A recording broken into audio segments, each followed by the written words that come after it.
इस खेल मैदान के अंदर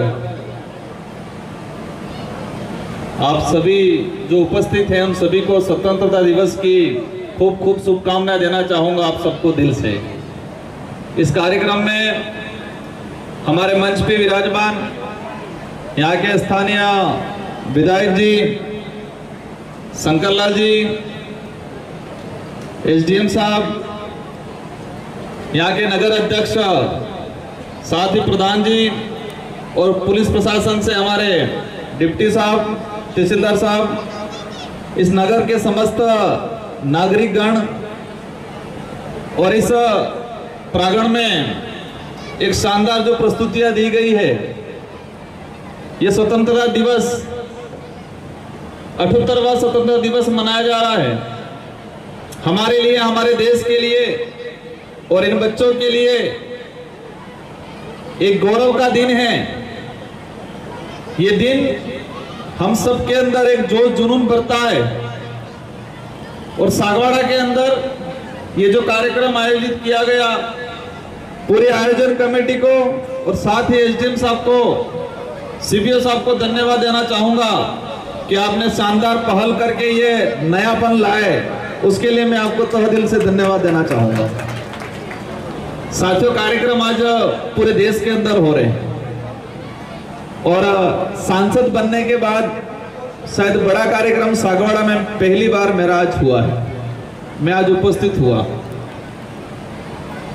कई कार्यक्रम के निमंत्रण आए थे, मुझे 5 साल मिले हैं इस लोकतांत्रिक व्यवस्था के तहत। मैंने विचार किया मैं हर एक साल एक विधानसभा में जाऊंगा और पहले साल ही मैंने सागवाड़ा को चॉइस किया कि इस बार सागवाड़ा में जाएंगे और मैं इन 5 सालों के अंदर स्वतंत्रता दिवस, गणतंत्र दिवस इन 5 विधानसभा में घूम कर निकालूंगा और कोशिश करूंगा अंतिम साल, अंतिम एक आधा अवसर यहां दोबारा दूंगा। साथियों, आज ये स्वतंत्रता दिवस, ये स्वतंत्रता जो हमें मिली, अगर इस देश के अंदर लड़ने वाले नहीं होते, बलिदान देने वाले नहीं होते, अंग्रेजी हुकूमत से लड़ने के लिए साहस वाले लोग नहीं होते, तो शायद यह दिन आज हम नहीं देख पाते।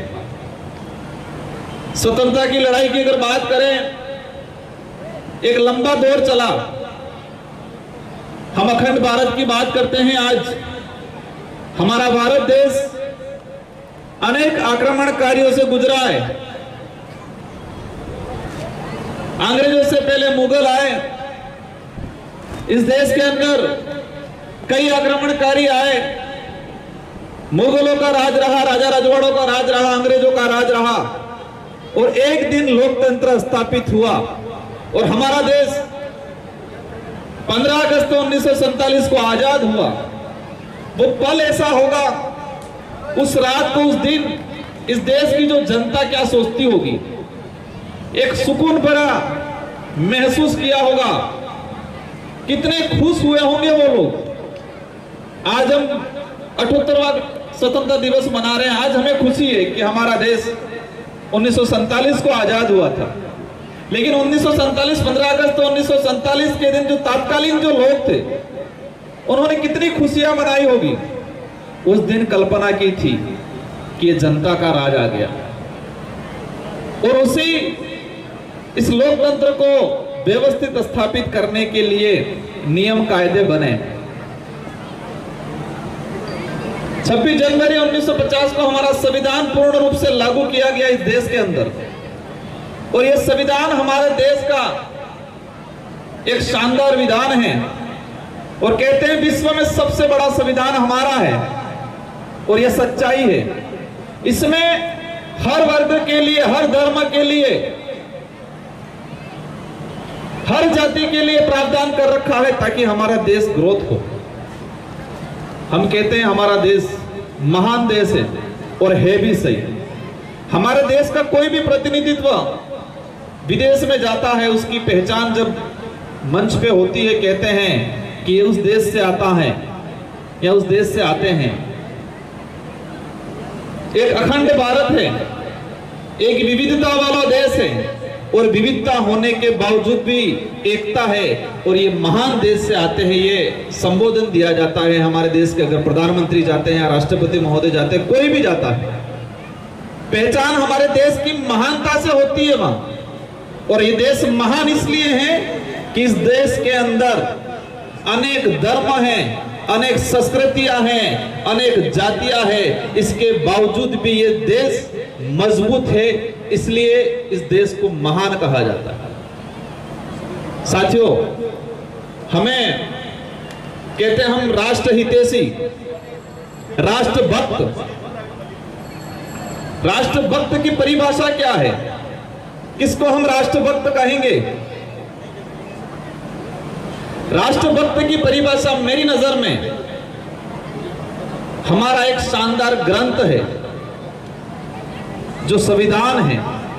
हम संविधान को मानेंगे, संविधान को पूजेंगे और संविधान के आधार पर चलेंगे तो ही हम राष्ट्रभक्त कहलाएंगे। और हम संविधान को नहीं मानेंगे, संविधान के आधार पर नहीं चलते हैं तो हम राष्ट्रभक्त नहीं कहलाएंगे। साथियों, इस देश के अंदर रहने वाली जनता के लिए मौलिक अधिकार बनाए गए, मौलिक कर्तव्य बनाए गए, और मेरी नजर में वो राष्ट्रभक्त है जो मौलिक कर्तव्यों का निर्वहन करे। और मौलिक कर्तव्य ये कहता है कि संविधान को मानना है, समान भाव से सभी को देखना है। मौलिक कर्तव्य कहता है, वही राष्ट्रभक्त है कि इस देश की सरकारी संपत्ति को अपना माने और अपना मान के उसकी रक्षा करे, उसकी सुरक्षा करे, वही राष्ट्रभक्त है। हम देखते हैं हमारे इलाके के अंदर या कई देश के कई कोनों में हमारा घर की सफाई, घर का ध्यान पूरा रखते हैं, लेकिन हमारी सरकारी स्कूल है, सरकारी भवन है, वहां नजरिया बदल जाता है, कहते हैं ये तो सरकारी है। सरकार कौन है? हम सरकार हैं। इस देश की जनता है वो सरकार है, क्योंकि हमारी संपत्ति है वो। मौलिक कर्तव्य ये कहता है कि सरकारी संपत्ति की रक्षा करना, उसका आदर करना, वही सच्चा राष्ट्रभक्त है। तो हमें ये नजरिए को बदलना पड़ेगा। हम देखते हैं कई जगह सरकारी संस्थाओं में असुविधा रहती है बहुत ज्यादा। हमारी सबकी जिम्मेदारी है कि इस देश की संपत्ति की रक्षा करना। एसडीएम साहब बता रहे थे, उन्होंने शानदार पहल की, मुझे अच्छा लगा आज आके। इस देश में जो अच्छा काम करेगा उसको पूजा जाएगा,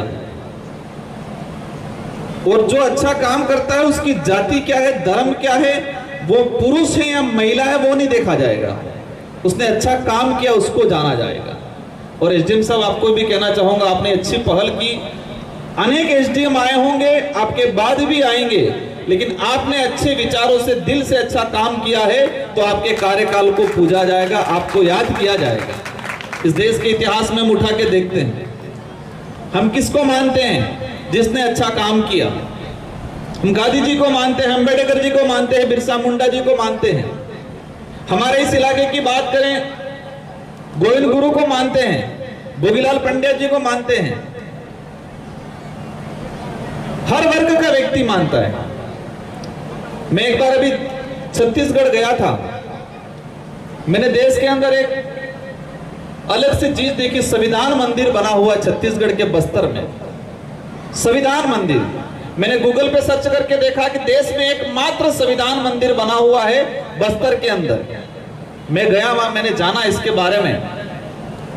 1992 के अंदर एक प्रोजेक्ट आया, वहां पर कलेक्टर थे देव वर्मा, ब्रह्मदेव शर्मा करके, और वहां पर जो लोग थे उनकी जमीन खाते नहीं थी। वो प्रोजेक्ट था स्टील का, और उन्होंने उन लोगों की पीड़ा को समझा। उनको पता था ये लोग विस्थापित होंगे क्योंकि जमीन में रिकॉर्डली नहीं है, लेकिन ये लोग आजादी से पहले रह रहे हैं।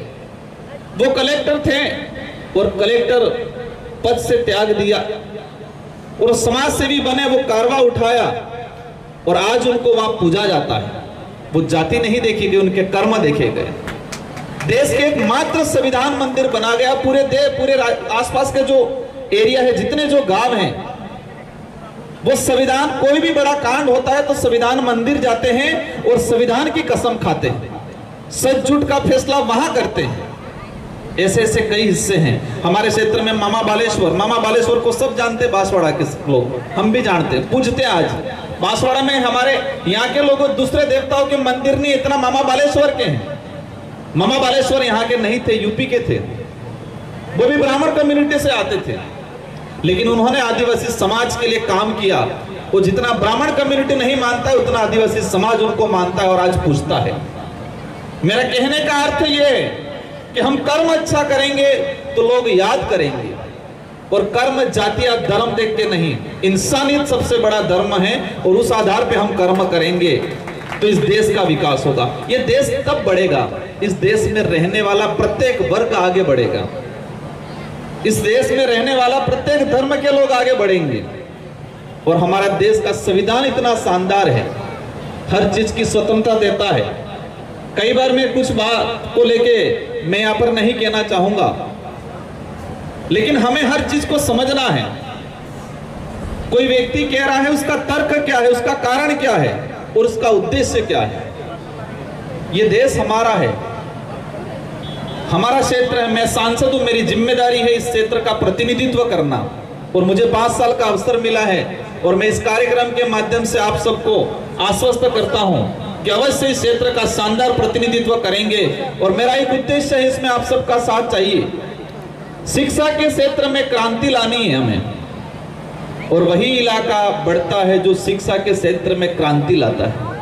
हमारे इलाके में एजुकेशन के मामले में हम डिग्रियां जरूर प्राप्त कर रहे हैं, लेकिन क्वालिटी वाला एजुकेशन प्राप्त नहीं हो पा रहा है, और ये हमारी सबकी जिम्मेदारी है। मैं पहल करूंगा, आप सबका इसमें साथ सहयोग चाहिए। हमारे एमएलए साहब हैं यहाँ, प्रधान जी हैं, हम सब मिलके, हमारी राजनीतिक लैंग्वेज अलग हो सकती है, लेकिन क्षेत्र का डेवलप, क्षेत्र का भविष्य की लैंग्वेज, क्षेत्र के भविष्य की भावना हमारे सबकी एक होनी चाहिए। क्योंकि लोकतांत्रिक व्यवस्था में पार्टियां बनेगी, सबके अपने अपने विचार होंगे, लेकिन क्षेत्र का विकास की बात होगी, भविष्य की बात होगी, हमें सबको मिलके। और मुझे पूरा भरोसा है कि हम सब मिलके इस क्षेत्र के डेवलप को लेके, एजुकेशन को लेके, यहाँ का जो कुपोषण बढ़ रहा है, यहाँ पर जो बच्चे शारीरिक रूप से कमजोर हो रहे हैं, इन सारी कमियों को दूर करने के लिए नहीं पहल लाएंगे। मैं समझ रहा हूँ आज कार्यक्रम काफी लंबे चौड़े होंगे, कई बच्चे तैयार होकर बैठे होंगे, विचार कर रहे होंगे हमारा नंबर कब आएगा। हमारी दिन बालिका खड़ी भी हो गई है, लेकिन मैं अंत में यही कहना चाहूंगा, ये देश को मजबूत करना है, और मजबूत तभी हो पाएगा कि हम सब मजबूत होंगे, सब क्षेत्र के लोग मजबूत होंगे, सभी जाति के लोग मजबूत होंगे, तो ही ये देश मजबूत होगा। और एक बात आप सब याद रखना, इस देश पे जब भी संकट आया है तो किसी लड़ते वक्त जाति धर्म नहीं देखा गया। देश की धरती, इस माटी को महत्व दिया गया है और सबने मिलकर लड़ाई लड़ी। आजादी की लड़ाई में हिंदू भी था, मुस्लिम भी था, ईसाई भी था, सिख भी था, सबने खून पसीना बहाया है इस देश को आजाद कराने में। आज हम देखते हैं महाराणा प्रताप, भारत देश के इतिहास में एक पढ़ा जाता है कि एक मात्र राजा ऐसे थे जिन्होंने मुगलों की अधीनता स्वीकार नहीं की, और उनका नाम आता है महाराणा प्रताप। और हमें गर्व होता है कि हमारे क्षेत्र से और हमारे इस इलाके के उस समय ऐसे शासक हुआ करते थे। उस लड़ाई में कौन लड़ा? उस लड़ाई में सेनापति मुस्लिम भी था, आदिवासी भी था, सबने मिलकर लड़ाई लड़ी। और आज भी इस देश को बचाना, इस देश को ग्रोथ करना है, मजबूत करना है, हम सबको मिलकर करना पड़ेगा। बाकी हम जातीय धर्म में बढ़ जाएंगे और धर्म के आधार पे सोचेंगे, धर्म के आधार पे काम करेंगे, सक्सेस नहीं जाएगा। ये संविधान स्वतंत्रता देता है हर व्यक्ति को अपने हिसाब से अपने धर्म को मानना या नहीं मानना।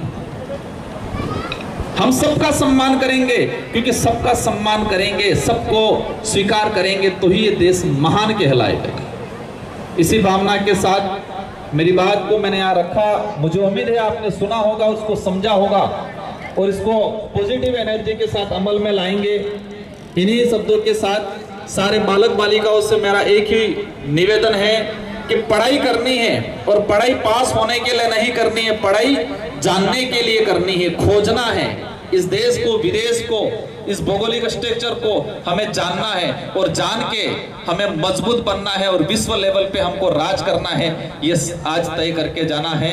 इन्हीं शब्दों के साथ आप सबको पुनः स्वतंत्रता दिवस की शुभकामनाएं और उम्मीद है कि आने वाले समय में आप सब मिलके इस कार्यक्रम को और मजबूत बनाओ और शानदार बनाओ।